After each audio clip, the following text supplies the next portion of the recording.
Moments with God, a time of reflection for every day.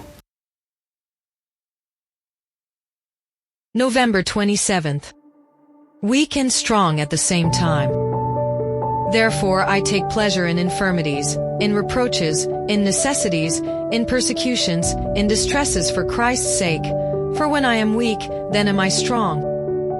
2 Corinthians 12:10.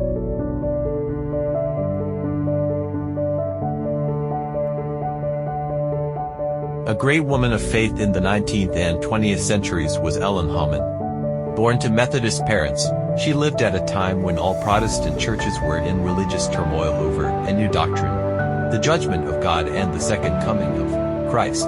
But her life was marked by an accident at age 9, the consequences of which she would carry for life.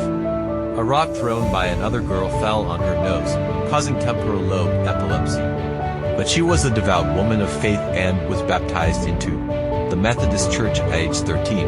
At 15, she heard the message of Jesus' imminent coming for the first time, and she and her entire family embraced this faith.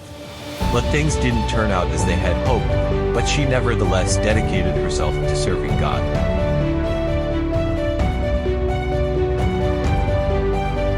He produced vast amounts of Christian literature, messages of peace and hope, as well as shedding light on the scriptures to understand the prophecies and events that were about to occur. His writings have been translated into hundreds of languages and serve to guide humankind toward the Creator.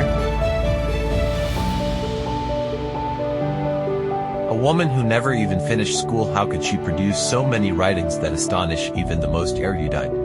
On history, psychology, education, family, health, and so many other fields. She taught medical practices that were very advanced for her time, whose efficacy has long since been confirmed by health science. How could she do this, despite having a disability? It can happen when human beings surrender to God. God chose the weak things of the world to shame the strong. This is not for human pride, but for the glory of the Lord. Therefore, don't think you can't serve in the Lord's work because you don't have outstanding talents. The point is to surrender completely to God's direction, to do His will above all things, and God will be able to use people for His glory.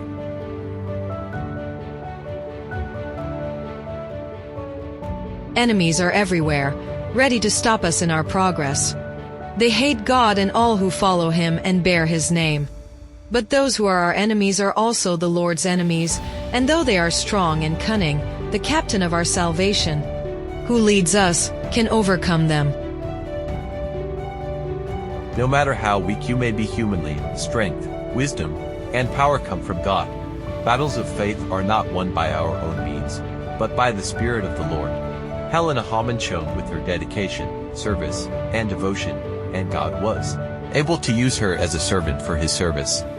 He can do the same with you if you place yourself entirely at His disposal. Amen. Thank you for listening to this audio. We invite you to share with your contacts and visit the website BibleWell.com.